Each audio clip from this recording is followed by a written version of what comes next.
What you value becomes your life. If you look into your life right now at this current iteration of what life is, this life that you have right now is a collection of what you used to value. Maybe currently you still value, but at the very least, perhaps we can accept that it's a collection of what you previously valued, right? Because this life that you're currently in is the result of the actions of yesterday and yesteryear. And so that brings us to the question of what happens if we accept this as truth and we look into our lives and we recognize that there are some patterns, paradigms, habits, lifestyles that we don't feel in alignment with. What do we do with that conflict?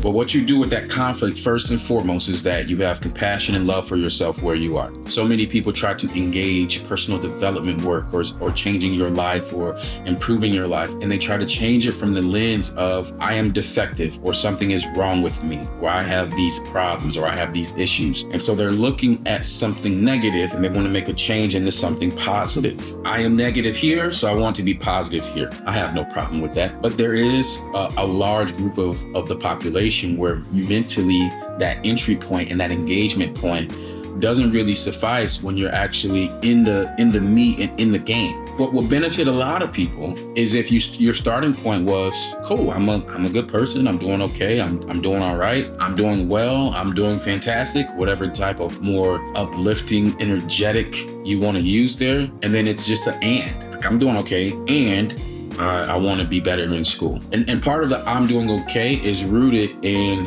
gratitude. All right, gratitude is one of the most powerful emotions that we can experience. The more of a relationship you can have with gratitude, literally the happier you will be, the more purpose you will feel, the more enjoyment you will get out of life simply by having more gratitude. And that's why I'm saying when you're looking to do this personal development work, improve yourself, working on this or that, do it from the gratitude that you have. Because with the problems, we look at what we don't have. We look at how things didn't go our way. We look at what we're not getting. We look at what we're missing. Gratitude is starting you from, my brain still works. My legs work. My lungs work. I can go outside. I can do this. I can speak. I can communicate how I feel. I can communicate what I think. I can apply for a new job. I could lift the couch if I needed to. I could run a mile. Like, gratitude is you identifying all the things that are in your toolbox. All the things that are in your toolbox. I have this. I have this. I have this. I have this. I have this. I have this. That makes you sharper. That makes you more gratitude. That makes you, it's like a video game. Like you get your power levels up because you're recognizing I have this, I have this, I have this, I have this.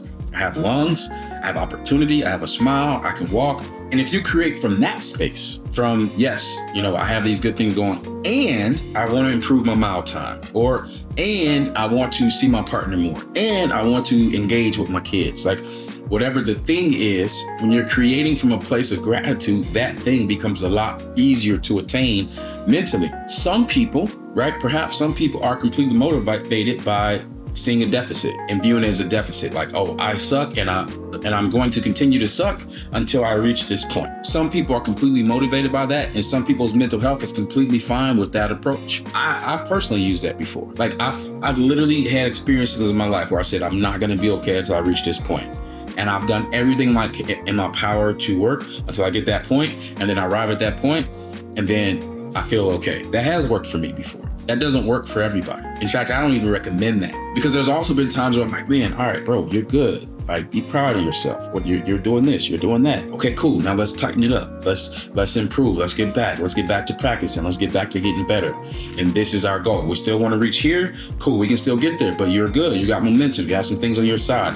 And then I've arrived there just as well. So if you like the deficit and you like improving yourself from, a negative lens, from a defective lens, if that actually works for you, hey, continue it, do what you have to do. Most people aren't wired in a way that actually is going to suffice. Most people need the positive reinforcement. They need the encouragement. They need to see how they're doing well. Because the truth is, if you observe your life and you observe all your deficits and all your problems and all your flaws, and that's how the first thing you're saying when you think about your story, and that's the first thing you're saying when you think about your possibility. And I'm just asking, like, doesn't it seem like if that's the starting point, doesn't it seem like you'll have a lower vibration? Doesn't it seem like you'll have a lower energy, a lower starting point, lower potential?